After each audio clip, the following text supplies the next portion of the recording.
سورۃ النصر کے بارے میں اکثر لوگوں کا خیال یہ ہے کہ یہ مدنی ہے، میری ذاتی رائے یہ کہ یہ بھی مکی ہے، اس لیے کہ یہاں بھی اصول وہ ہے اذا جاء نصر اللہ والفتح، جب آ جائے مدد اللہ کی اور فتح۔ میں اس صورت کو جوڑتا ہوں سورۃ الانشراح ہی کے اس آخری حصے سے، فَإِذَا فَرَغْتَ فَانْصَبْ وَإِلَىٰ رَبِّكَ فَارْغَب۔ وہ تو مدنی تو نہیں ہے، وہ تو مکی صورت ہے، بڑے ابتدائی زمانے کی۔ یہ تو خبر دی جا رہی ہے کہ ایک وقت آئے گا، اور پیش کی خبر دی گئی محمد رسول اللہ صلی اللہ علیہ وسلم کو، ایک وقت آئے گا آپ اپنے مشن میں کامیاب ہو جائیں گے اور فارغ ہو جائیں گے۔ فَإِذَا فَرَغْتَ فَانْصَبْ وَإِلَىٰ رَبِّكَ فَارْغَب۔ اسی رنگ میں یہ بھی ہے اذا جاء نصر اللہ والفتح، جب آ جائے مدد اللہ کی اور فتح، وَرَأَيْتَ النَّاسَ يَدْخُلُونَ فِي دِينِ اللَّهِ أَفْوَاجًا، اور آپ دیکھ لیں لوگوں کو داخل ہوتے ہوئے اللہ کے دین میں فوج در فوج۔ فَسَبِّحْ بِحَمْدِ رَبِّكَ وَاسْتَغْفِرْ، تو پھر اس وقت آپ ہمہ تن اپنے رب کے استغفار اور تحمید میں لگ جائیے گا۔ ابھی تو یہ مشقتیں جھیلنی ہیں، ابھی تو یہ رسالت کے فرائض، آگے بڑھ کر جو مدنی دور میں جنگیں آنی ہیں، جو سخت مراحل آنے ہیں، ابھی آپ کو یہ جھیلنے ہوں گے۔ انہ کان توابا، یقیناً اللہ تعالیٰ بہت توبہ کو قبول فرمانے والا ہے۔ ان میں چونکہ قرآن مجید میں جو مختلف مصاحف ہیں اس میں جو چیز لکھا ہوتی ہے اوپر کہ یہ مکی ہے یہ مدنی ہے، تو لوگ سمجھتے ہیں شاید یہ کہ بالکل یوں سمجھیے کہ طے شدہ چیزیں ہیں، حالانکہ کم صورتیں قرآن مجید کی جو بڑی بڑی صورتیں ان کے بارے میں تو تیقن کے ساتھ معلوم ہے، لیکن یہ کہ بعض جو چھوٹی صورتیں ان کے بارے میں بہت سے اقوال آپ کو تفسیر کی کتابوں میں مل جائیں گے۔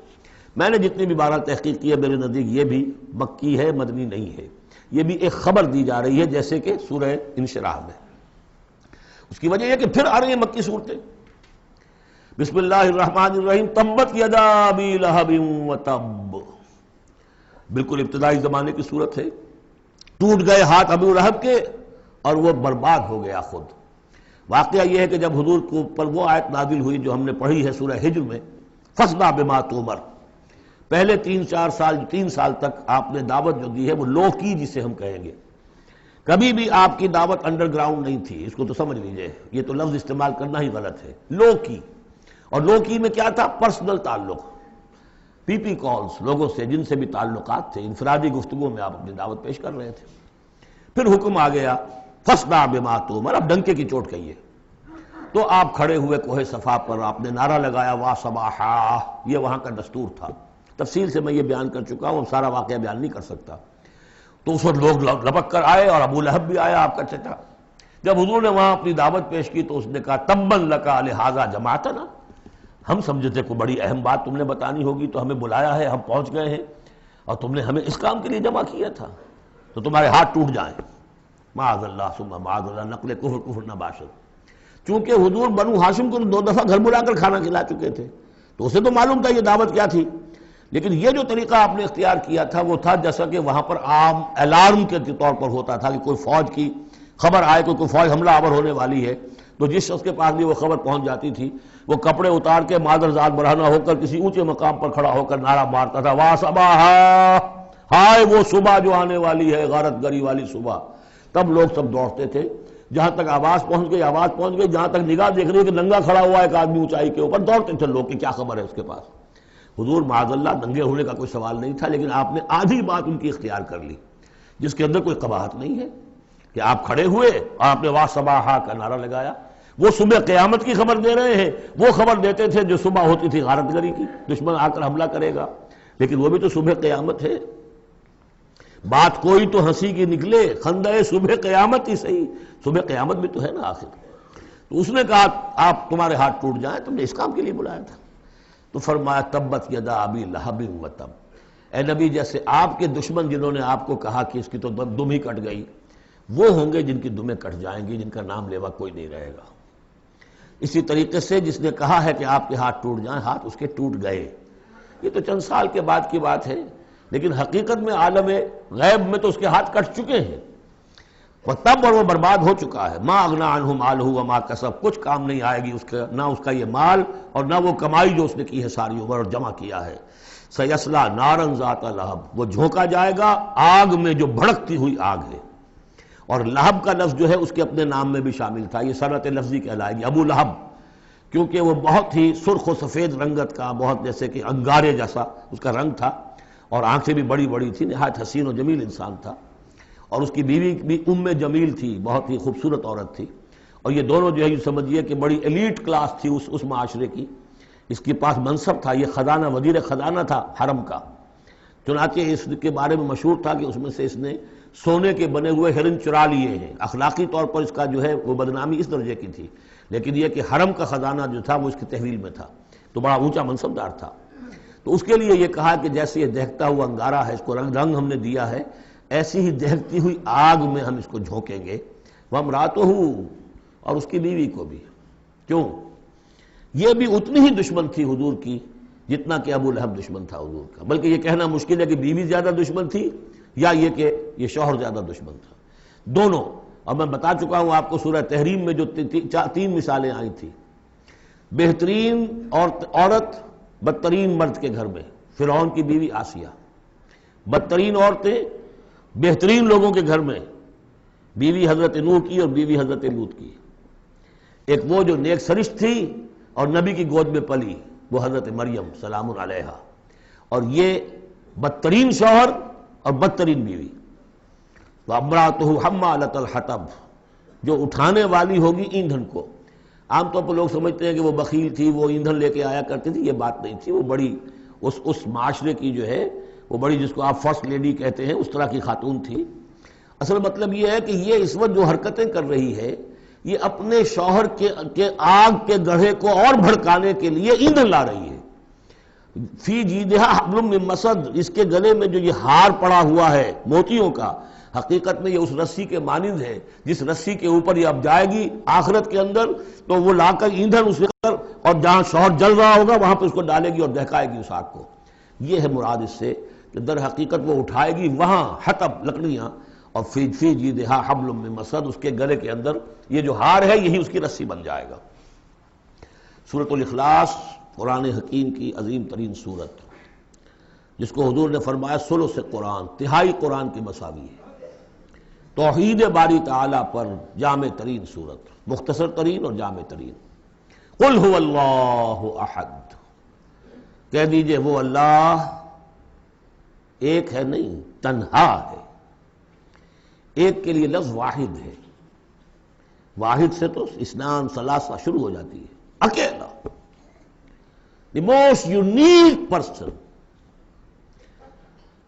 قل هو اللہ احد، تنہا ہے.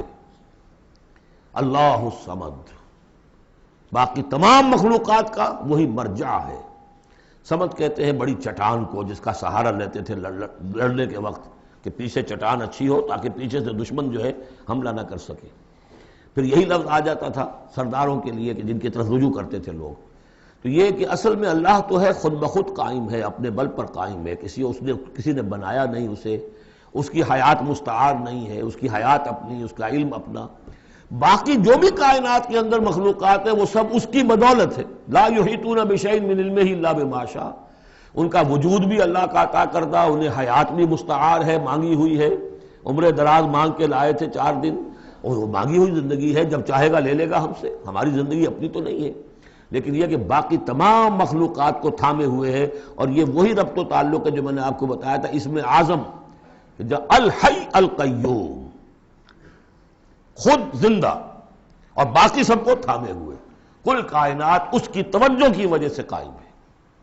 لم یلد ولم یولد، نہ اس نے جنا اور نہ وہ جنا گیا، نہ اس کے کوئی ماں باپ، نہ اس کی کوئی اولاد، نہ اس کی کوئی جوڑی، مت جورو اور بیوی.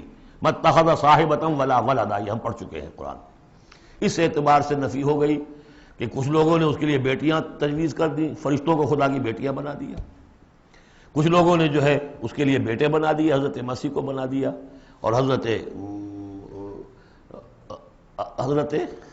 عزیر علیہ السلام کو بنا دیا یہودیوں نے سب نے نہیں، کچھ ان کی فرقوں نے وغیرہ وغیرہ.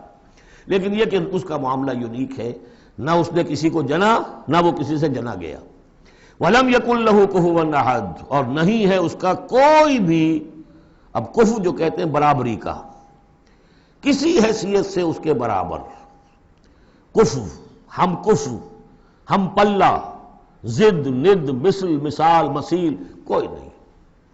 کوئی اس کا ہم پلہ نہیں ہے، کوئی اس کا ہم رتبہ نہیں ہے، کوئی اس کا کفو نہیں ہے۔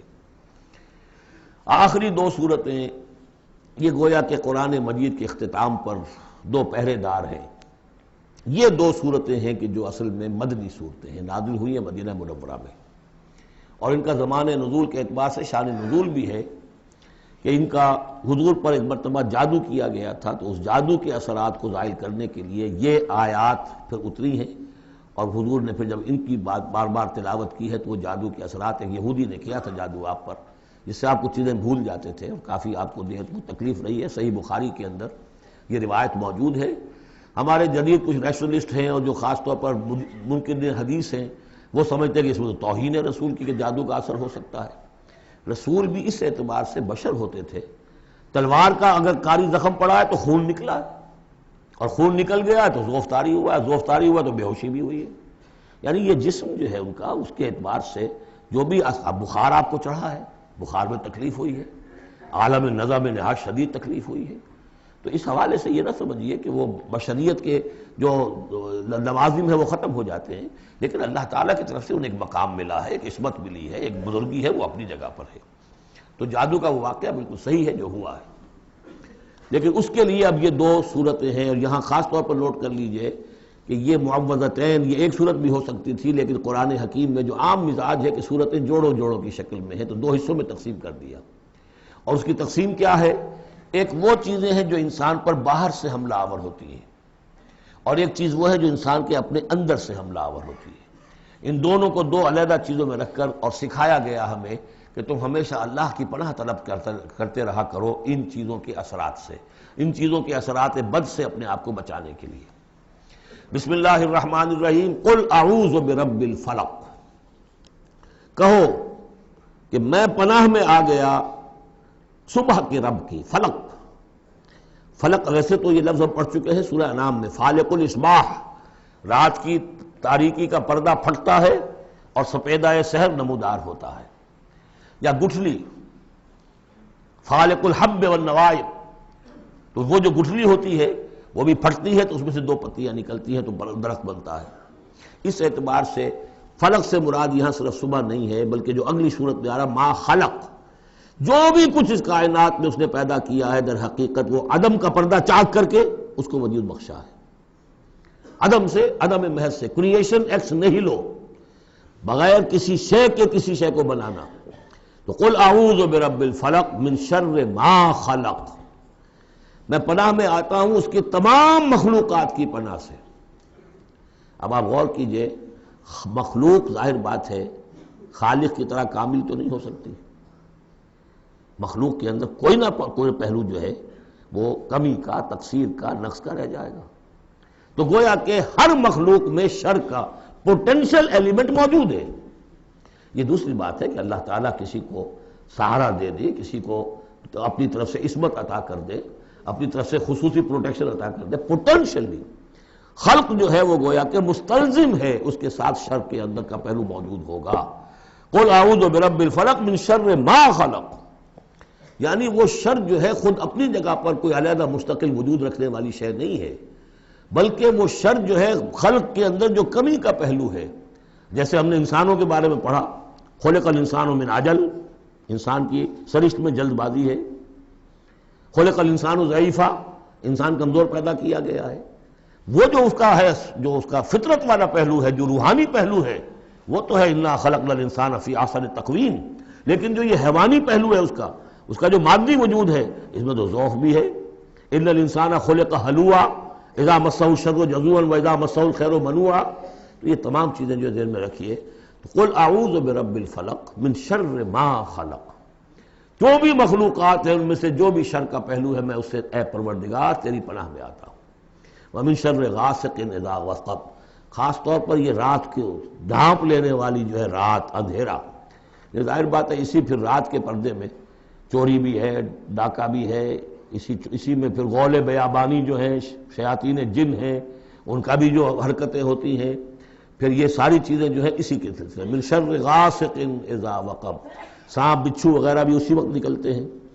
ومن شر النفاثات فی العقد، اور جو عورتیں گانٹھیں باندھ کر پھونکے مارتی ہیں، یہ جو بھی ٹونے ٹوٹکے ہوتے ہیں اور اس کی وجہ سے لوگوں کو نقصان پہنچایا جاتا ہے، گویا کہ یہ بھی اس کے اندر بھی کوئی حقیقت ہے۔ یہ سفلی عملیات بھی ہیں، ان کے بھی اثرات ہیں۔ جیسے کہ ہم جانتے ہیں کہ جادو جو ہے حق ہے، برحق ہے، اگرچہ کفر ہے۔ شراب کی تاثیر ہے لیکن حرام ہے۔ کچھ نہ کچھ حقیقت ان لکیروں میں بھی ہے، لیکن ہمیں روک دیا گیا کہ ان کے چکر میں مت پڑو۔ یہ جو منجمی ہے، نجوم کی حرکت، اس میں بھی کچھ نہ کچھ حقیقت ہے لیکن روک دیا گیا۔ تو کسی چیز کا ہونا بالفعل یہ اور شے ہے، لیکن اس کا جائز ہونا یہ اور شے ہے۔ تو بالفعل یہ عملیات ہیں، جیسے اچھے اعمال ہیں اور ان کو جو ہے کوئی اچھے اوراد ہیں، اچھے وظائف ہیں، تو ان کے کچھ اثرات جو ہیں اچھے ہو سکتے ہیں۔ اسی طریقے سے اس قسم کی چیزوں میں جادو کے جو کلمات ہوتے ہیں ان کی بھی تاثیر ہے۔ اور وہ جو عورتیں جو ہے وہ جادو کرتے ہوئے، جس کو ہم کہتے ہیں کہ وہ تعویذ گنڈا وغیرہ جو ہوتا ہے، پھر وہ اس میں پھونکے مارتی ہیں، تو اللہ تعالیٰ سے میں ان کے شر سے بھی پناہ چاہتا ہوں۔ وَمِن شَرِّ حَاسِدٍ إِذَا حَسَدَ، اور حسد کرنے والے کے شر سے بھی میں اللہ کی پناہ طلب کرتا ہوں، جبکہ وہ حسد اپنا استعمال کرے۔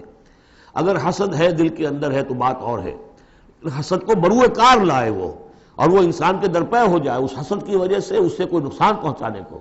اور اسی کتاب ہے عین، العین حق، کہ اگر انسان اس حاسدانہ نگاہ سے کسی کو دیکھتا ہے اس کے بھی اثرات ہوتے ہیں، اور اس دیکھنے کے بھی کچھ برے اثرات جو ہیں وہ ظاہر ہو جاتے ہیں۔ تو یہ تمام چیزیں اپنی جگہ پر ہیں، لیکن ان سے پناہ کرنے کے لیے آپ لمبے چوڑے کوئی اور سلسلوں میں نہ پڑیں۔ یہی معوذتین اللہ نے جو محمد رسول اللہ کو تلقین فرمائے، سارا دار و مدار ان پر ہونا چاہیے۔ تعوذ کرتے رہیں، اس لیے کہ ہم پڑھ چکے ہیں سورہ بقرہ میں کہ حضرت سلیمان کے زمانے میں جنات جو تھے انہوں نے یہ سارے کام شروع کیے تھے اور لوگ ان سے سیکھتے تھے جادو ٹونا، اور آج بھی نقش سلیمانی کے نام سے بکتے ہیں اس قسم کے جو بھی تعویذات ہوتے ہیں، اور وہ دھندا بنا ہوا ہے۔ تو اس کو لوگوں نے سیکھا، اور وہ لوگ جو ہے آج بھی ہمارے ہاں یہ چیزیں چل رہی ہیں، لیکن یہ چیزیں حرام کی گئی ہیں، اور کہا گیا ہے کہ کوئی کسی کو نقصان نہیں پہنچا سکتا جب تک کہ اللہ کا اذن نہ ہو۔ اگر یہ یقین انسان کے دل میں ہو تو پھر اسے کوئی نقصان نہیں ہوگا۔ اور ویسے تو یہ ہے کہ تکلیف اللہ کی طرف سے کسی وقت آ سکتی ہے، بغیر اس کے کہ کوئی اور آپ کو پہنچائے، اللہ کی طرف سے خود بھی آ سکتی ہے۔ سورۃ الناس اب یہ آخری سورت ہے، میرے نزدیک یہ آخری گروپ جو ہے سورتوں کا جو سورہ ملک سے شروع ہوا ہے۔ یہ دونوں پارے جو ہیں یہ سوائے ان دو صورتوں کے سب مکیات پر مشتمل ہیں صورتوں پر، اور صرف یہ دو صورتیں جو ہیں یہ مدنیات ہیں۔ اور ریسیپروکل نوٹ کر لیجئے، پہلا گروپ جو تھا اس میں مکی صورت صرف ایک تھی، سورہ فاتحہ، اور مدنی صورتیں 6.25 پارے پر پھیلی ہوئی، سورہ بقرہ، آل عمران، نساء اور مائدہ۔ اس کے بالکل برعکس ریسیپروکل نسبت یہاں ہے کہ یہاں پر یہ دو صورتیں ہیں چھوٹی چھوٹی، باقی دونوں پارے جو ہیں سب کی مکی صورتوں پر مشتمل ہیں۔ اور اس آخری صورت کا جوڑ مل جائے گا پہلی صورت کے ساتھ، یہ بھی میں آپ کو بتا دوں گا۔ بسم اللہ الرحمن الرحیم، قل اعوذ برب الناس، کہیے کہ میں پناہ میں آتا ہوں جو تمام انسانوں کا رب ہے اس کی پناہ میں۔ ملک الناس، صرف رب ہی نہیں ہے، بادشاہ ہے، تمام انسانوں کا بادشاہ ہے۔ الہ الناس، تمام انسانوں کا معبود ہے۔ من شر الوسواس الخناس، اس وسوسہ کرنے والے خناس کی جو پیچھے چھپ جاتا ہے، الذی یوسوس فی صدور الناس، جو لوگوں کے سینوں میں وسوسہ اندازی کرتا ہے، اس کے شر سے پناہ مانگتا ہوں۔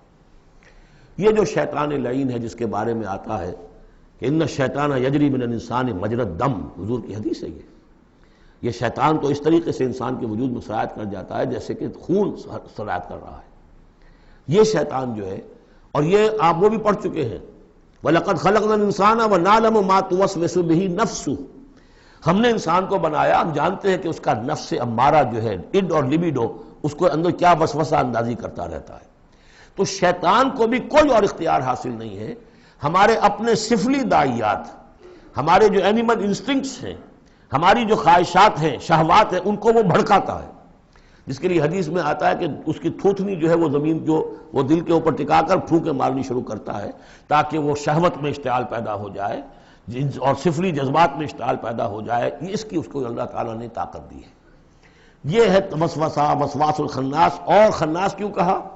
اگر آپ ذکر کریں گے لا حول ولا قوت الا باللہ، فوراً بھاگ جائے گا۔ تو ذکر سے جب دل خالی ہوتا ہے، دل میں اگر اللہ کی یاد نہیں ہے تو شیطان آئے گا، تھوتنی ٹکائے گا اور پھونکے مارے گا۔ یہ چونکہ شیطان کی یہ ساری ترکیب انسان پر اثر انداز ہوتی ہے اس کے اپنے نفس کے وساطت سے، اندر سے، لہذا اس کے لیے یہ علیحدہ صورت جو ہے وہ قائم کر دی۔ قل اعوذ برب الناس ملک الناس الہ الناس من شر الوسواس الخناس الذی یوسوس فی صدور الناس من الجنۃ والناس، خواہ وہ جنوں میں سے ہوں یا انسانوں میں سے، ان میں وہ وسوسہ اندازی کرتا ہے۔ اب اس کو جوڑ لیجئے آپ پہلی صورت کے ساتھ۔ سورہ فاتحہ میں کیا ہے؟ الحمدللہ رب العالمین، قل اعوذ برب الناس، مالک یوم الدین ملک الناس، ایاک نعبد و ایاک نستعین الہ الناس۔ اس کے بعد کیا ہے؟ ہم آپ سے مدد چاہتے ہیں اہدنا الصراط المستقیم، یہاں اس کے برعکس ہے ہمیں اپنی پناہ میں لے لے، بات تو ایک ہی ہے، ہمیں سیدھی راہ کی ہدایت دے، ہمیں شیطان سے پروٹیکشن عطا کر دے، بات ایک ہی ہے، مضمون بالکل وہی سورہ فاتحہ کا۔ قل اعوذ برب الناس الحمدللہ رب العالمین الرحمن الرحیم مالک یوم الدین ملک الناس، اور معبود ہے ایاک نعبد و ایاک نستعین۔ اب ہم نے استعانت مانگی، اب استعانت، استعاذہ، یہ ایک ہی طرح کے الفاظ ہیں، مدد مانگنا، پناہ طلب کرنا، استغاثہ، استعانہ، استمداد، مدد مانگنا، استنصار، نصرت طلب کرنا، باب استفعال کے تمام الفاظ جمع کر دیجئے۔ تو عبادت، ہم عبادت کرتے ہیں تیری، ایاک نعبد، لیکن ہمیں استعانت، تیری مدد چاہیے اس کے لیے، تو معبود ہے، ہم تیری عبادت کا فیصلہ کرتے ہیں لیکن تیری مدد کے محتاج ہیں۔ اے اللہ ہم تیری عبادت کا وعدہ کرتے ہیں لیکن تیری طرف سے ہمیں پروٹیکشن چاہیے کہ شیطان کے وسوسوں سے، وسوسہ اندازی سے ہمیں محفوظ کر دے۔ اس طریقے سے یہ سورہ مبارکہ ایک اعتبار سے مثنیٰ بن جاتی ہے سورہ فاتحہ کا، اور گویا کہ قرآن مجید کی آخری صورت اور پہلی صورت کے مابین ایک مشابہت قائم ہو جاتی ہے۔ بارک اللہ لی و لکم فی القرآن العظیم ونفعنی وایاکم بالآیات والذکر الحکیم۔ تشریف رکھیے ابھی دعا ایک تو ابھی ہم پڑھ لیں گے جو دعائے ختم قرآن ہے، میں اس کا ترجمہ آپ کو بتا دینا چاہتا ہوں تاکہ آپ جب وہ دعا سنیں گے تو پھر اس کا ترجمہ بھی آپ کے سامنے رہے۔ تو یہ اور بڑی اہمیت کے ساتھ اس دعا کو سمجھیے۔ اللہم آنس وحشتی فی قبری، اے اللہ میری قبر میں جو وحشت ہوگی تنہائی کی، اس وحشت کو دور کرنے کے لیے مجھے قرآن مجید کا انس عطا کر دے۔ واقعہ یہ ہے کہ میں جب یہ دعا پڑھا کرتا تھا، جس زمانے میں ابھی آتش جوان تھا، تو میں سمجھتا تھا یہ تو اضافی سا جملہ ہے، اصل تو آگے ہے اللہم ارحمنی بالقرآن العظیم واجعلہ لی اماما ونورا وہدی ورحمہ۔ لیکن اب جب موت قریب نظر آتی ہے اور قبر جو ہے وہ نظر آ رہی ہے تو معلوم ہوتا ہے کہ اہم ترین حصہ یہی ہے، اس دعا کا جو پہلا حصہ ہے، اللہم آنس وحشتی فی قبری، اس وحشت کو مانوس میرے لیے بنا دے، لیکن مانوس بنے گی قرآن کے ذریعے سے۔ وارحمنی بالقرآن العظیم، اور مجھ پر رحم فرمائیو اس قرآن عظیم کی بدولت۔ واجعلہ لی اماما ونورا وہدی ورحمہ، اور اس دنیا میں پروردگار اس قرآن کو میرے لیے امام بنا دے، میں اس کی پیروی کروں۔ لیکن یہ الفاظ کہتے ہوئے اپنے دل کو دیکھنا ہوگا کہ خود اپنا ارادہ ہے یا نہیں۔ عزم ہو کہ ہاں اب قرآن کو اپنا امام بنانا ہے، اس کے پیچھے چلنا ہے، تب تو اللہ تعالیٰ سے دعا کرتے ہوئے بھی انسان جو ہے پھر اسے سجتی ہے یہ دعا، اور ایسا کوئی شعوری فیصلہ ہے ہی نہیں تو پھر یہ ایک روٹین ہے، بس آپ نے ایک الفاظ ہے جو زبان سے کہہ دیے ہیں، ذالک قولہم بافواہہم، اپنے منہ سے نکلنے والی باتیں اور کچھ نہیں۔ واجعلہ لی اماما ونورا، نور بنا دے، وہدی، ہدایت بنا دے، اور رحمت بنا دے۔ اللہم ذکرنی منہ ما نسیت، اے اللہ مجھے یاد کرا دے اس میں سے جو میں بھول جاؤں۔ وعلمنی منہ ما جہلت، اور جس چیز کو میں اس میں سے جانتا نہیں ہوں، اور ہم تو سب سے جاہل ہیں، کتنے فیصد لوگ ہیں جو جانتے ہیں قرآن میں ہے کیا، لیکن بہرحال دعا مانگیے کہ اللہ تعالیٰ ہمت دے، آپ قرآن سیکھیں، قرآن سیکھنے کے لیے عربی سیکھیں۔ علمنی منہ ما جہلت، لیکن یہ بھی اگر آپ کا اپنا ارادہ نہیں ہے کہ سیکھنا ہے تو اللہ تعالیٰ زبردستی تو آپ کے دل میں آ کے قرآن کا علم نہیں ڈال دے گا۔ قرآن کا علم تو بڑی قیمتی شے ہے، دنیا کا کوئی فن ہو، کوئی معمولی سا کوئی فن ہے، وہ بھی سیکھنا پڑتا ہے، محنت کرنی پڑتی ہے۔ جیسا کہ حضرت علی نے فرمایا، بڑے اونچے اشعار ہیں، یغوث البحر من طلب اللآلی، جو شخص بھی موتیوں کا طلبگار ہوتا ہے اسے سمندر میں غوطہ زنی کرنی پڑتی ہے۔ ومن طلب العلا سہر اللیالی، جو کسی بلند مقام تک پہنچنا چاہتا ہے زندگی میں وہ راتوں کو جاگتا ہے، محنت کرتا ہے، پڑھتا ہے، جو بھی مشقت کرتا ہے۔ ومن طلب العلا من غیر قد، اور جو کوئی بلندی کا طلبگار بن جائے بغیر کوشش کے، اضاع العمر فی طلب المحالی، پھر وہ اپنی عمر ضائع کر بیٹھتا ہے ایک محال چیز کی طلب میں۔ وہ تو ہونے والی بات نہیں ہے، یہ دنیا اللہ نے بنائی ہے کہ محنت کرو۔ تو یہ دعا مانگتے ہوئے علمنی منہ ما جہلت، تو اپنا ارادہ کریں پختگی کے ساتھ۔ اور چونکہ یہاں وہ نظام اب چلنے والا ہے، اس کا پراسپیکٹس بھی نیچے موجود ہے، 1 ایئر کورس جو ہم نے شروع کیا ہے قرآن انجمن خدام القرآن کے تحت، وہ لاہور میں آ رہا ہے بہت سے سالوں سے، یہاں بھی 1-2 مرتبہ ہو چکا ہے، ابھی سال پھر یہ شروع ہو رہا ہے، اور یہ 23 فروری تک اس کے جو ہے وہ اس کی کلاسز شروع ہوں گی۔ اس سے پہلے ڈیٹس وغیرہ ہیں، پراسپیکٹس چھپ چکا ہے، نیچے دفتر سے آپ کو مل جائے گا، 5 روپے اس کی پراسپیکٹس کی قیمت ہے۔ لیکن آپ دیکھیے اور اس سے فائدہ اٹھائیے کہ ہم نے اب کیا کیا کچھ پڑھ لیا ہے، لیکن یہ کہ ہم نے اتنی عربی نہیں سیکھی کہ قرآن مجید کو براہ راست سمجھ سکیں۔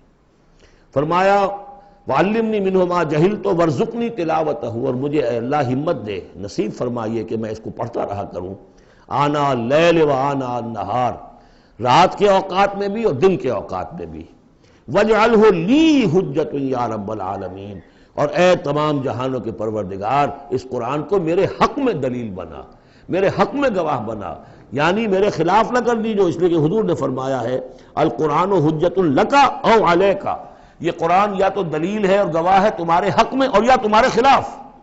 اگر قرآن کو پڑھو گے جیسے کہ پڑھنے کا حق ہے، سمجھو گے جیسے سمجھنے کا حق ہے، عمل کرو گے جیسے عمل کرنے کا حق ہے، اور اس کو دنیا تک پہنچاؤ گے جیسے کہ پہنچانے کا حق ہے، تو یہی قرآن تمہارا شافع بن کر کھڑا ہوگا، یہی تمہارے حق میں گواہی دے گا۔ اور جو کچھ ہم کر رہے ہیں اگر وہی ہم کرتے رہیں گے تو یہی قرآن سب سے بڑا ہمارے خلاف جو ہے استغاثہ لے کر آئے گا کہ اللہ یہ بدبخت کہتا تھا کہ یہ میں تیری کتاب ہوں، مجھے پڑھتا نہیں تھا، مانتا تھا میں تیرا کلام ہوں، سمجھتا نہیں تھا، یا سمجھتا بھی تھا عمل نہیں کرتا تھا۔ یہ سب سے بڑی دلیل ہمارے خلاف، القرآن حجۃ لک و علیک۔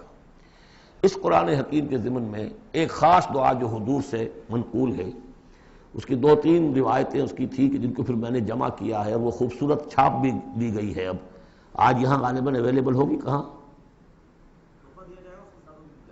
آج یہاں کوئی تحفہ بھی آپ کو دیا جائے گا، یہ جو ابھی ہوگا ختم قرآن جب ہم تراویح میں کر لیں گے تو کچھ تحفہ بھی ہے، کوئی ایک کیسٹ ہے، ایک وہ دعا جو میں ابھی آپ کو سناؤں گا وہ بھی بہت خوبصورت طبع شدہ، کہیں لٹکا لیجئے اپنے پاس یا میز کے شیشے کے نیچے رکھ لیجئے، اسے یاد کیجئے۔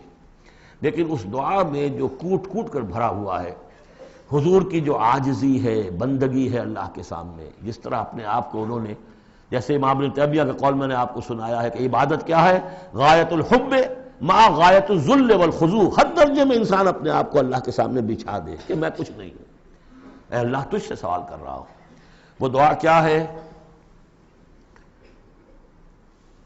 اللہم انی عبدک، پروردگار میں تیرا بندہ ہوں، ابن عبدک، میرا باپ بھی تیرا ادنا غلام تھا، وابن امتک، میری ماں بھی تیری ادنا کنیز تھی، فی قبضتک، میں تیرے قبضہ قدرت میں ہوں، ناصیتی بیدک، میری پیشانی تیرے ہاتھ میں ہے، ماضٍ فی حکمک، میرے پورے وجود میں تیرا ہی حکم جاری و ساری ہے، عدل فی قضاؤک، اور میرے بارے میں جو فیصلہ تو کرے وہ عدل ہی پر مبنی ہوگا، اسألک، میں تجھ سے سوال کرتا ہوں، بکل اسم ہوا لک، ہر اس نام کے حوالے سے جو تیرا ہے، قرآن میں بار بار ہم نے پڑھا فدعوہ بہا، للہ الاسماء الحسنی فدعوہ بہا، اللہ کے ناموں کے حوالے سے دعا کیا کرو۔ اسألک بکل اسم ہوا لک، جو تیرے نام ہے، انزلتہ فی کتابک، جسے تو نے اپنی کسی کتاب میں نازل کیا، او علمتہ احدا من خلقک، یا تو نے اپنے مخلوق میں سے کسی کو سکھایا، اب استاثرت بہ فی مکنون الغیب عندک، یا اسے ابھی اپنے پاس اپنے غیب کے خزانے میں محفوظ رکھا ہوا ہے۔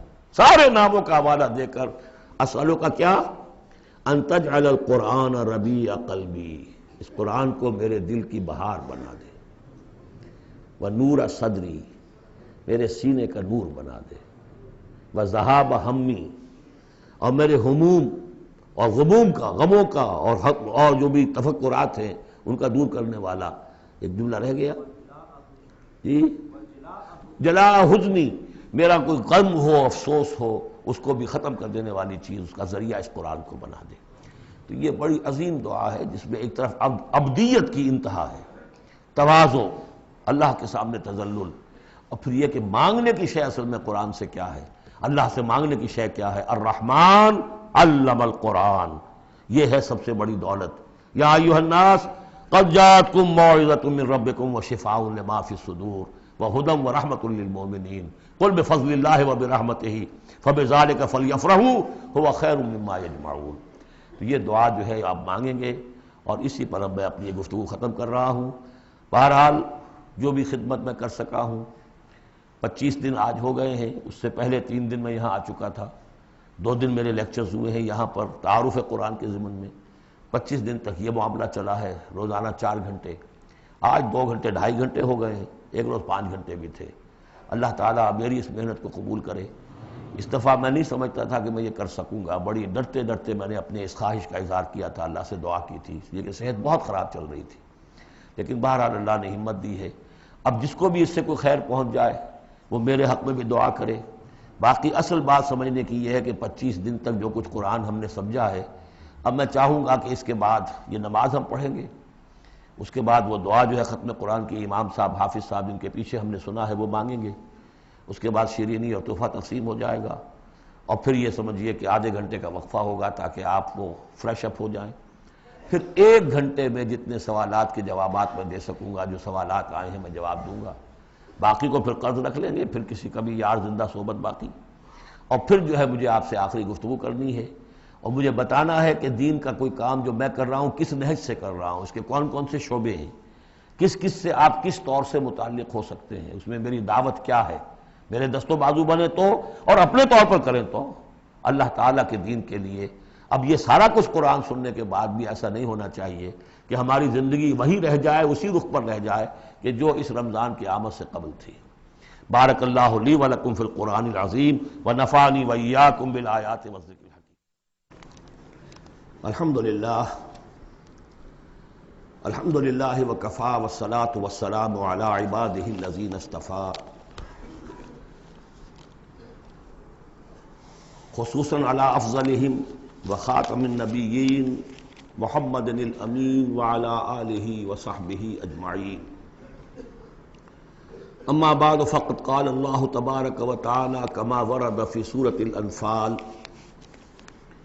اعوذ باللہ من الشیطان الرجیم، بسم اللہ الرحمن الرحیم، یا ایھا الذین آمنوا استجیبوا للہ وللرسول اذا دعاکم لما یحییکم وَاعْلَمُوا أَنَّ اللَّهَ يَحُولُ بَيْنَ الْمَرْءِ وَقَلْبِهِ وَأَنَّهُ إِلَيْهِ تُحْشَرُونَ وَاتَّقُوا فِتْنَةً لَا تُصِيبَنَّ الَّذِينَ ظَلَمُوا مِنكُمْ خَاصَّةً وَاعْلَمُوا أَنَّ اللَّهَ شَدِيدُ الْعِقَابِ وَاذْكُرُوا إِذْ أَنْتُمْ قَلِيلٌ مُسْتَضْعَفُونَ فِي الْأَرْضِ تَخَافُونَ أَنْ يَتَخَطَّفَكُمُ النَّاسُ فَآوَاكُمْ وَأَيَّدَكُمْ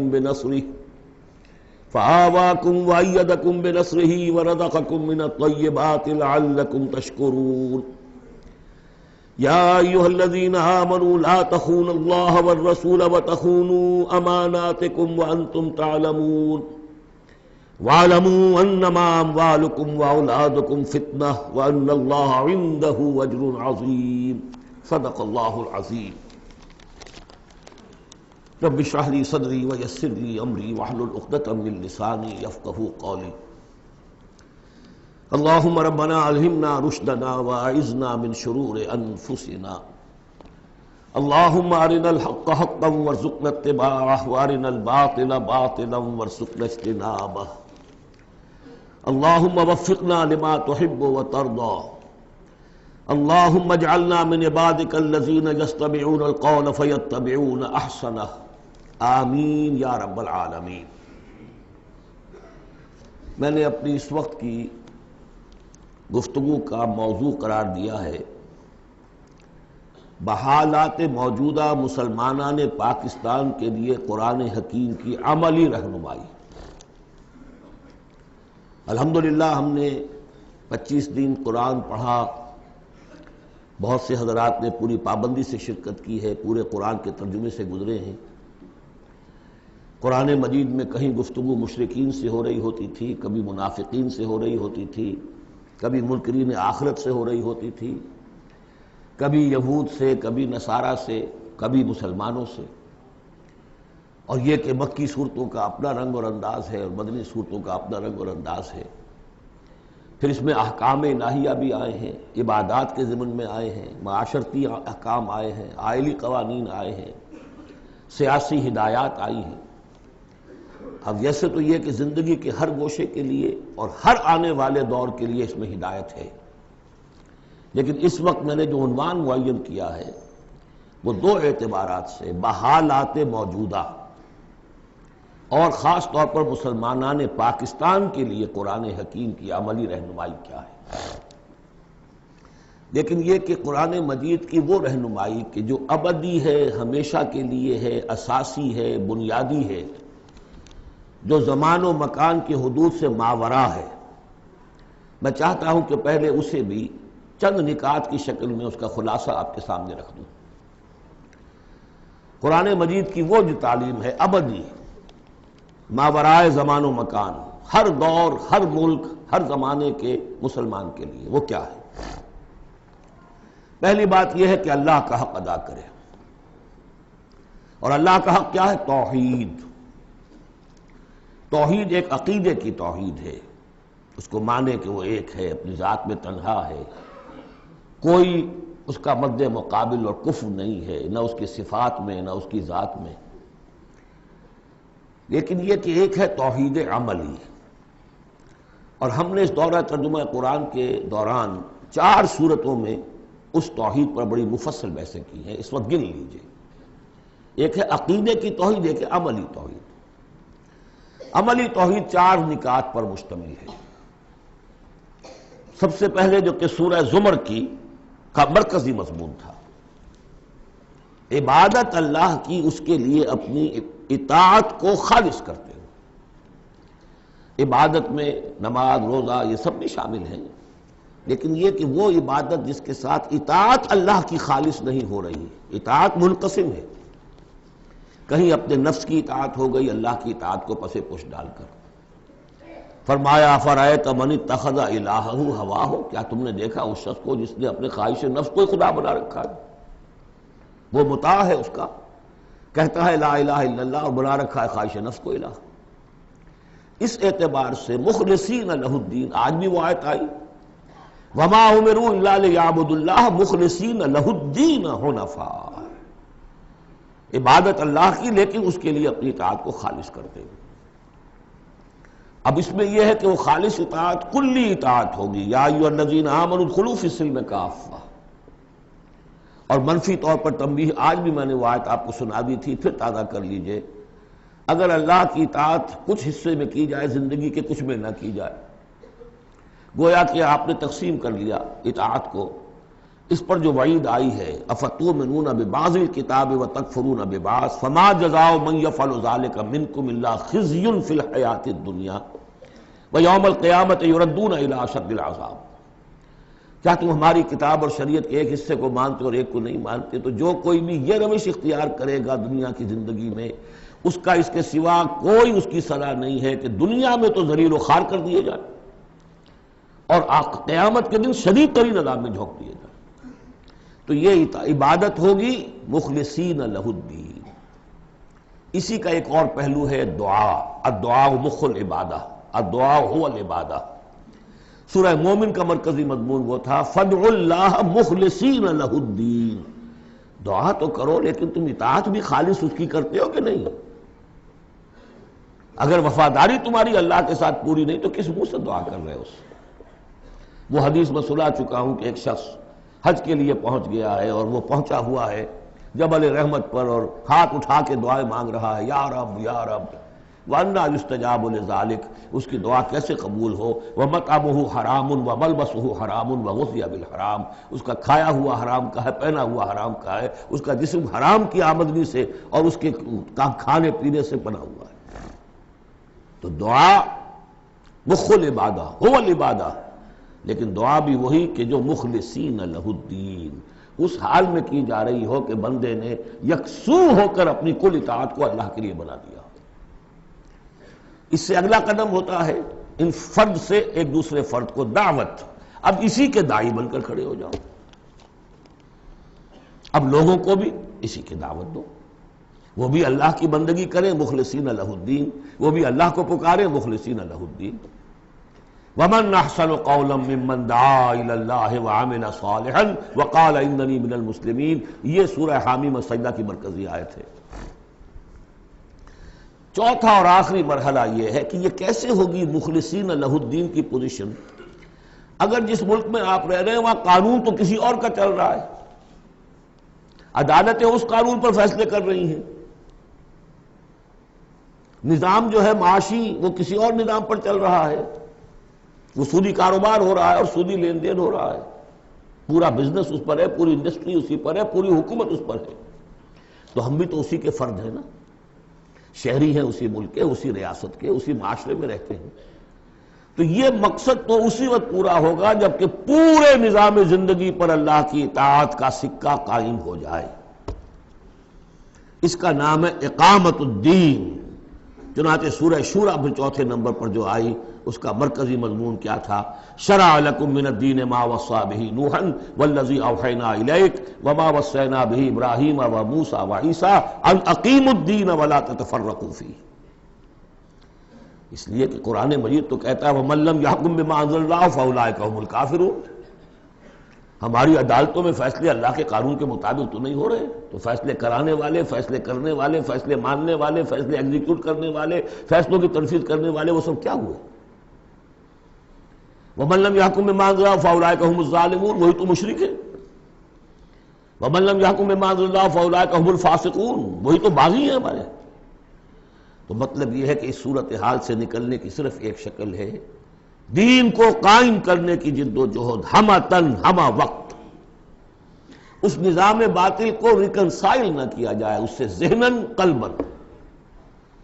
live under it if you have to live it but under protest، اگر کوئی اور راستہ نہیں ہے انڈر پروٹیسٹ رہے کہ میں نے اس نظام کو قبول نہیں کیا، میں اسے تسلیم نہیں کرتا، میں اس سے استفادہ کروں گا جو کم سے کم ہے میرے بقا کے لیے، اور اپنی ساری توانائی، اپنی ساری قوت، اپنی ساری طاقت، اپنی ساری صلاحیت، اپنے سارے وسائل اور ذرائع اس نظام کو بے خبن سے اکھیڑ کر اس کی جگہ پر اللہ کا دیا ہوا نظام قائم کرنے کے لیے وقف کر دوں۔ اس کے علاوہ کوئی شکل نہیں ہے۔ اسی کے نام ہے تکبیر رب، رب کو بڑا کرو وَرَبَّكَ فَكَبِّرْ، اسی کا مطلب ہے، اسی لیے حضور بھیجے گئے، هو الذی ارسل رسولہ بالہدی ودین الحق لیظہرہ علی الدین کلہ، اسی کے لیے آیا قاتلوہم حتی لا تکون فتنۃ ویکون الدین کلہ للہ۔ یہ تمام اصطلاحات ہیں، عباراتنا شتیٰ وحسن کا واحد مطلب کیا ہے؟ دین کو قائم کرو، دین کے مکمل نظام کو برپا کرو تاکہ زندگی اپنے تمام ایسپیکٹس، اپنے تمام پہلوؤں سمیت انفرادی اور اجتماعی زندگی کے تمام گوشے اللہ کی اطاعت کے اندر آ جائیں۔ اس کے بغیر اللہ کا حق ادا نہیں ہو سکتا۔ پہلا کام ہے اللہ کا حق ادا کرنا، اسی لیے فرمایا وما خلقت الجن والانس الا لیعبدون، لیکن اس عبادت کے یہ لوازم ہیں، فاعبدوہ مخلصین لہ الدین، فادعوہ مخلصین لہ الدین، اسی کی دعوت دوسروں کو دو، ادعو الی سبیل ربک بالحکمت والموعظۃ الحسنۃ وجادلہم باللتی احسن، اور اللہ کے دین کو بتمام و کمال قائم کرنے کے لیے تلمندل لگا دو۔ اب آئیے اللہ کے بعد دوسرا حق ہم پر ہے رسول کا صلی اللہ علیہ وسلم،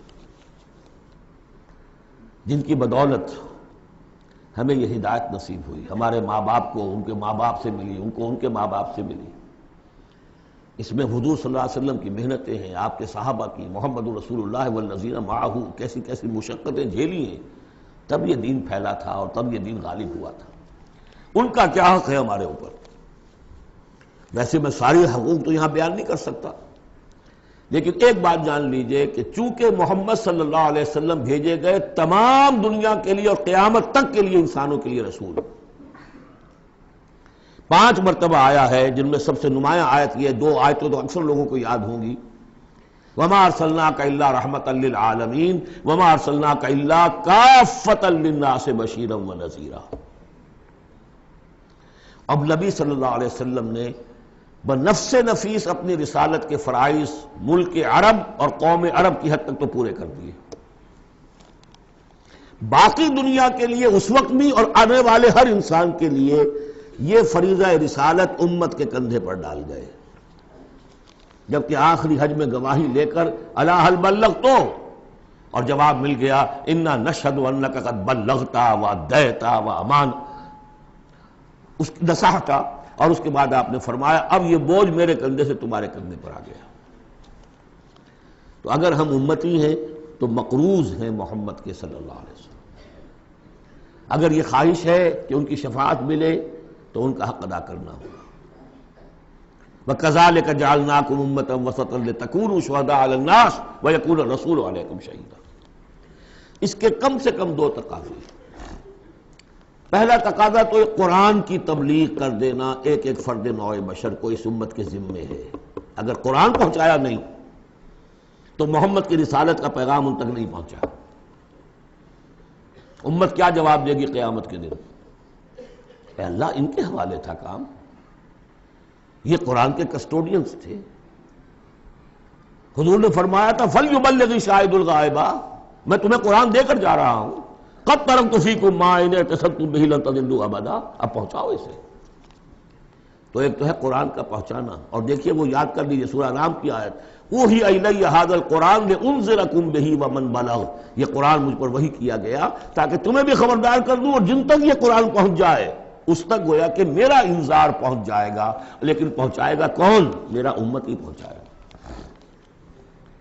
نمبر 2، یہ جو پہنچانے کا اور یہ جو حضور کا قرض ہم پر ہے، ہمارے کندھے پر، اجتماعی سطح پر اس کا کم سے کم تقاضا یہ ہے کہ دنیا کے کسی ایک سائزیبل ملک میں وہ پورا نظام قائم کر کے دکھا دیا جائے عملاً، تاکہ دنیا دیکھ لے کہ یہ کوئی یوٹوپیا نہیں ہے، یہ خیالی جنت نہیں ہے، دیکھ لے کہ اس کی برکات کیا ہے، دیکھ لے کہ کس طرح کا معاشرہ وجود میں آتا ہے، کیسا معاشی انصاف ہوتا ہے، کیسی حریت کا جو ہے یہاں پر مظاہرہ ہے، مادر پدر آزادی نہیں لیکن حریت ہے، وہ کمیونزم والی مساوات نہیں، لیکن سب کی تمام بنیادی ضرورتوں کی کفالت کی ذمہ داری ہے۔ کہ حضور نے حضرت عمر نے فرمایا کہ اگر کوئی کتا بھی بھوکا مر گیا دجلہ و فرات کے کنارے تو عمر ذمہ دار ہوگا۔ وہ ساری خوبیاں جن کے لیے کہ انسان دوڑ رہا ہے، بھاگ رہا ہے، کبھی مشرق، کبھی مغرب، کبھی فرینچ ریولوشن، کبھی بولشوک ریولوشن، یہ سب کاہے کے لیے؟ In search of a just social order, ظلم سے، ایکسپلائٹیشن سے بچ کر کسی طریقے سے کوئی نظام ایسا ہو کہ جس میں عدل ہو، انصاف ہو، ایکویٹیبل ڈسٹریبیوشن آف ویلتھ ہو۔ جب تک ہم اس کو قائم کر کے نہیں دکھا دیں گے، ہم یہ نہیں کہہ سکیں گے کہ ہم نے اللہ کے نبی کا حق ادا کر دیا۔ دنیا کہے گی یہ کہتے ضرور ہے ہمارے پاس اعلیٰ نظام ہے، اگر واقعتاً سمجھتے تو قائم نہ کرتے اپنے ہم، تو ہماری کیفیت جو ہے وہ ہمارے اس قول کی نفی کر دے گی۔ گویا کہ اللہ کا حق بھی ادا نہیں ہوتا جب تک کہ پورا نظام قائم نہ کیا جائے، اور رسول کا قرض بھی ادا نہیں ہوتا جب تک کہ اللہ کے دین کا پورا نظام قائم نہ کیا جائے۔ یہ تیسرا حق ہے بندوں کا، حقوق العباد، جس کے بارے میں کہا گیا کہ اللہ تعالیٰ اپنے حقوق میں تو کوئی کمی برداشت بھی کر لے گا، معاف بھی کر دے گا، لیکن بندوں کے نہیں۔ بندوں کا حق کیا ہے؟ بندوں کا حق یہ ہے کہ انہیں عدل ملے، انصاف ملے، ان کے حقوق غصب نہ کیے جائیں۔ اس کے لیے دیکھیے قرآن مجید جو ہم نے پڑھا ہے 25 دنوں میں، کس ریپیٹیشن کے ساتھ بات آئی ہے، جو چیز کہ ہمارے ذہنوں سے نکل گئی۔ ہم نے مذہب کو بنا دیا ہے صرف آخرت کی چیز، اسلام اس دنیا کی شے ہے، ہم نے بنا دیا اسے آخرت کی شے۔ لہذا نتیجہ کیا نکلا ہے کہ لوگوں نے کہا، مارکس نے کہا religion is the opium of the masses, اب سب کچھ آخرت میں مل جائے گا، یہاں ظلم سہ لو، برداشت کر لو، سرمایہ داروں کے، جاگیرداروں کے، اور جو سرداران قبائل ہیں ان کے سب ظلم سہو، برداشت کرو، اور تمہیں اللہ کے ہاں آخرت میں مل جائے گا۔ قرآن کا نظریہ تو یہ نہیں ہے۔ قرآن کا ہم پڑھ چکے ہیں، سورہ آل عمران میں فرمایا اللہ خود قائما بالقسط ہے، عدل کا قائم کرنے والا۔ انبیاء کو کیوں بھیجا؟ اللہ اکبر، وہ آیت سورہ حدید کی آیت نمبر 25، لقد ارسلنا رسلنا بالبینات وانزلنا معهم الکتاب والمیزان لیقوم الناس بالقسط۔ ہم نے اپنے رسول بھیجے معجزات دے کر، ہم نے کتاب نازل فرمائی، ہم نے میزان نازل فرمائی، حقوق اور فرائض کا توازن، حقوق اور فرائض کا توازن۔ کس لیے یہ سب کچھ ہم نے نازل کیا؟ یہ کھکیڑ کس لیے بول لیا؟ Was it an exercise in futility? لیقوم الناس بالقسط، تاکہ لوگ عدل پر قائم ہوں۔ اور ہم نے لوہا بھی اتارا ہے جس میں جنگ کی صلاحیت ہے، جو لوگ ظلم چھوڑنے پر آمادہ نہ ہو، لوہے کی طاقت سے ان کے سر لے جائے، تاکہ اللہ دیکھ لے کہ میرے کون سے بندے ہیں جو میرے وفادار ہیں، میرے نظام عدل قسط کو قائم کرنے کے لیے تن من دھن لگاتے ہیں، جانے دینے کو تیار ہیں۔ آیت نمبر 25 سورہ حدید کی، نظام عدل و قسط، انزال کتب، ارسال رسل، ان سب کا تھیم کیا ہے؟ یہاں عدل اور انصاف قائم کرنا۔ حضور سے کہہ دیا گیا، یہ سورہ شورا کی آیت یاد کر دیجیے، آیت نمبر 15، کہہ دیجئے وَأُمِرْتُ لِأَعْدِلَ بَيْنَكُمْ، دیکھو میں تمہارے مابین عدل قائم کرنے آیا ہوں۔ مسلمانوں سے کہا گیا سورہ نساء میں، یا ایھا الذین آمنوا کونوا قوامین بالقسط شہداء للہ، اہل ایمان عدل کو، قسط کو قائم کرنے والے بن کر کھڑے ہو جاؤ پوری طاقت کے ساتھ، اور اللہ کی گواہی دو، اس لیے کہ اللہ جو ہے وہ خود قائما بالقسط ہے، اس کی گواہی اسی طرح ہوگی کہ تم اس کے نظام عدل و قسط کو قائم کرو۔ یہی مضمون پھر دہرا کر سورہ مائدہ میں آ گیا، یا ایھا الذین آمنوا کونوا قوامین للہ شہداء بالقسط، کھڑے ہو جاؤ اللہ کے لیے۔ لیکن اللہ کے لیے کھڑا ہونا کیا ہے؟ اللہ کو کھانا دینا ہے، روٹی دینی ہے، کیا دینا ہے؟ اللہ کے لیے کھڑے ہو جانے کا مطلب ہے اس کے دیے ہوئے نظام عدل و قسط کو قائم کرو۔ یہ ہے دین، جس کا یہ پہلو جو ہے سرے سے نگاہوں سے اوجھل ہے۔ انسانوں کا حق ہے ان کو ظلم سے نجات دلائی جائے۔ حضور کی اپنی شان تھی، یضع عنہم اصرہم والاغلال اللاتی کانت علیہم، آ کے آپ نے دنیا کو وہ جو طوق ان کے گردنوں میں پڑے ہوئے تھے، بادشاہوں کی غلامی کے طوق، ان سے نجات دلائی ہے، سرمایہ داروں کی غلامی کے طوق، اس سے نجات دلائی ہے، سود کی جڑ کاٹ کر سرمایہ داری کی جڑ کاٹ دی، اور بادشاہت کی جڑ کاٹ کر برابر، تم سب کے سب برابر ہو، بادشاہ صرف ایک وہ ہے، سروری زیبا فقط اس ذات بے ہمتا کو ہے، حکمراں ہے ایک وہی باقی بتانے آدری، یا ایھا الناس کونوا عباد اللہ اخوانا، سب کے سب اللہ کے بندے بن جاؤ، تم میں سے کوئی آقا نہیں ہے، سب کے سب بندے بن جاؤ، آپس میں بھائی بھائی بن جاؤ۔ اور اس کی آخری بات آپ کو بتاؤں گا، سعد بن ابی وقاص رضی اللہ تعالیٰ عنہ، جب مسلمانوں نے حملہ کیا ایران پر، تو رستم سپہ سالار افواج جو تھا ایران کا، اس نے یہ سوال کروایا کہ آپ ہم پر کیوں چڑھ دوڑے ہیں؟ پہلے بھی آپ عرب لوگ تھے، بدوی بدو لوگ تھے، کبھی کبھی لوٹ مار کر کے لے جایا کرتے تھے، آتے تھے لوٹ مار کیا اور چلے گئے، یہ اس دفعہ ہماری جان نہیں چھوڑ رہے ہو، کیا وجہ ہے؟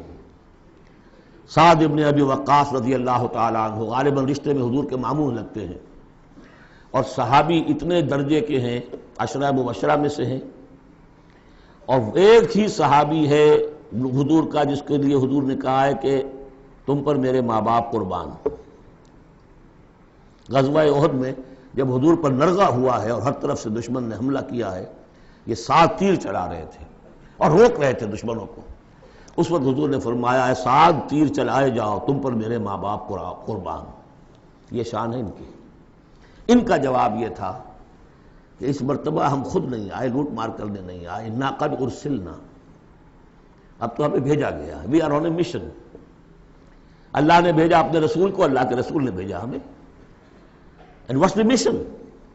لِنُخْرِجَ النَّاسَ مِنْ ظُلُمَاتِ الْجَهَالَةِ إِلَى نُورِ الْإِيمَانِ، لوگوں کو نکالے جہالت اور جاہلیت کی تاریکیوں سے ایمان کی روشنی کی طرف۔ وَمِنْ جَوْرِ الْمُلُوكِ إِلَى عَدْلِ الْإِسْلَامِ، بادشاہوں کے ظلم و ستم کے پنجے سے نجات دلا کر اللہ کے نظام عدل سے، نظام خلافت راشدہ، جہاں جو اس وقت دنیا کی عظیم ترین مملکت کا جو فرما روا تھا، اس کے کپڑوں میں پیوند لگے ہوئے تھے۔ ایرانی سے سفیر آیا تھا دیکھنے کے لیے، اور مدینے میں پوچھا تھا حضرت عمر کے زمانہ خلافت میں، اے نا ملککم، تمہارا بادشاہ کہاں ہوتا ہے؟ جواب ملا تھا لیس لنا ملک، ہمارا کوئی بادشاہ نہیں ہے، بل لنا امیر، ہمارا ایک امیر ہے۔ کہاں ہے بھائی؟ کوئی محل نظر نہیں آیا ہمیں، کہاں رہتا ہے؟ وہ گیا ہے، محل وحل تو کوئی ہے ہی نہیں، وہ گیا ہے، کچھ اونٹ جو تھے گم ہو گئے تھے بیت المال کے، بہت تلاش کیا نہیں ملے، تلاش کرنے گیا۔ وہ نظام، کوئی وجہ تھی کہ گاندھی نے 1937 میں کہا تھا، جب پہلی مرتبہ پروونشل الیکشنز ہوئے ہیں ہندوستان میں، اور فرسٹ انسٹالمنٹ دی ہے انگریزوں نے سیلف رول کی انڈینز کو، اور تقریباً پورے ہندوستان میں کانگریس کی وزارتیں بنی ہیں، ہری جن میں جو اس نے مقالہ لکھا تھا کہ میں آپ لوگوں کے سامنے ابو بکر اور عمر کی مثال پیش کرتا ہوں، فالو دیم۔ جادو وہ جو سر چڑھ کر بولے۔ تو نوٹ کیجئے، یہ تین ہیں حقوق: اللہ کا حق اقامت دین، رسول کا حق تبلیغ قرآن، اور دین کا ایک مکمل نمونہ ضرور دکھا دینا عملی شکل میں تاکہ حجت قائم ہو جائے، اور انسانوں کا حق انہیں ظلم و ستم کے پنجوں سے نجات دلا کر اور انہیں اسلام کے نظام عدل کے تحت لایا جائے۔ یہ انسانوں کا حق ہے۔ تینوں حق جا کر مل گئے ایک ہی چیز پر، جس کا نام اقامت دین ہے۔ یہ چیزیں میں نے کہی ہیں، یہ ہیں دائمی ابدی۔ ایک مسلمان اکیلا بھی کہی ہے، اس کو بھی سمجھنا چاہیے میری ذمہ داریاں ہیں۔ شروع کرے، آج کرے، کل ایک اور آدمی مل جائے گا، دو ہو جائیں گے، ایک اکیلا دو جماعت، ایک اکیلا دو 11۔ نہیں کامیاب ہوتا کوئی بات نہیں، فرض تو وہ ہے کہ ادا کرنا ہے۔ کامیابی ناکامی 950 برس تک حضرت نوح دعوت دیتے رہے، ناکام رہے اس معنی میں، ویسے تو کامیاب وہی ہوئے، باقی قوم جو ہے ہلاک ہو گئی، لیکن اس معنی میں تو ناکام رہے، کوئی پرواہ نہیں۔ اب میں چاہتا ہوں کہ اب پاکستان کے خاص کانٹیکسٹ میں آ کر بات کروں، اور یہ گویا کہ میری گفتگو اب ایک کنٹینویشن میں ہے جو جمعے کا میرا خطاب تھا۔ پہلی بات تو یہ سمجھیے، اپنی خودی پہچان ہو غافل افغان۔ یہ پاکستان کس شے کا نام ہے؟ کیا یہ دنیا میں دوسرے جو مسلمان ممالک ہیں ویسا ہی مسلمان ملک ہے، یا اس کی کوئی خصوصی اہمیت ہے، کوئی خصوصی حیثیت ہے، کوئی امتیازی مقام اور مرتبہ ہے؟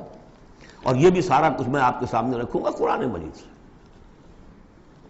میں نے اس آیت کے حوالے سے سب سے پہلی بات یہ ہے کہ قیام پاکستان کا اصل جذبہ محرکہ کیا تھا، میں یہ اس سورہ مبارکہ کی آیت نمبر 26 کے حوالے سے بیان کر چکا ہوں۔ وَاذْكُرُوا إِذْ أَنْتُمْ قَلِيلٌ مُسْتَضْعَفُونَ فِي الْأَرْضِ، ذرا یاد کرو اے مسلمانوں جب تم ہندوستان میں، اب میں اس کی جو ہے تفسیر نہیں کر رہا کہ جب یہ نازل ہوئی یہ صورت اس کا کیا مطلب، اس کے الفاظ کا جو عموم ہے اس کے حوالے سے جس طرح یہ پاکستان کی تحریک کے اوپر 100% منطبق ہو رہی ہے اسے سمجھیے۔ جبکہ تم اقلیت میں تھے، مستضعفون فی الارض، تمہیں زمین میں دبا لیا گیا تھا۔ ہندو زیادہ بیدار، زیادہ سرمایہ دار، زیادہ تعلیم یافتہ، اور انگریز اس کی پشت پناہی کر رہا تھا۔ کیوں کر رہا تھا؟ کہ مسلمان سے حکومت چھینی تھی، بغاوت کا اندیشہ تھا۔ ہندو پہلے بھی غلام تھا، اس کے لیے چینج آف ماسٹرز کا معاملہ تھا، پہلے غلام مسلمانوں کا تھا، اب عیسائیوں کا ہو گیا، اسے اٹھانا تھا مسلمان کے مقابلے۔ اس سے ایک خوف پیدا ہوا کہ اگر یہ انگریز چلا جائے گا، اب تو پھر بھی رول آف پین ہے، رول آف سورڈ تو نہیں ہے اس وقت، انگریز کی کچھ نہ کچھ قانون جو ہے رول آف لا تھا، اگر یہ چلا گیا اور ملک ہو گیا آزاد دنیا کے موجودہ اصولوں کے مطابق، ون مین ون ووٹ، تو مسلمان تو بالکل ہی رحم و کرم پر ہوں گے، ان کی تہذیب، ان کا تمدن، ان کی ثقافت، ان کی زبان، ان کے معاش کو، ان کے مذہب تک کے اوپر ہندو جو ہے وہ حملہ کرے گا، اور اپنی 800 سال غلامی کا یا 1000 سالہ غلامی کا بدلہ چکائے گا، جس کا ظہور ہو گیا تھا اندرا گاندھی کے انفاذ سے، جو سقوط مشرقی پاکستان کے وقت اس کی زبان سے نکلے ہیں، we have ایونجڈ our 1000 years defeat، 1000 سالہ شکست کا بدلہ چکا لیا۔ یہ تھا خوف۔ وَاذْكُرُوا إِذْ أَنْتُمْ قَلِيلٌ مُسْتَضْعَفُونَ فِي الْأَرْضِ تَخَافُونَ أَنْ يَتَخَطَّفَكُمُ النَّاسُ فَآوَاكُمْ، اللہ نے تمہیں پناہ دی، پاکستان دیا، 2 ٹکڑے دیے، تم اس میں آؤ اور پناہ لو۔ وَأَيَّدَكُمْ بِنَصْرِهِ، اور اپنی نصرت سے تمہاری تائید فرمائی، اور رزقکم من الطیبات، اور تمہیں طیبات کا رزق دیا، لعلکم تشکرون، تاکہ تم شکر کرو۔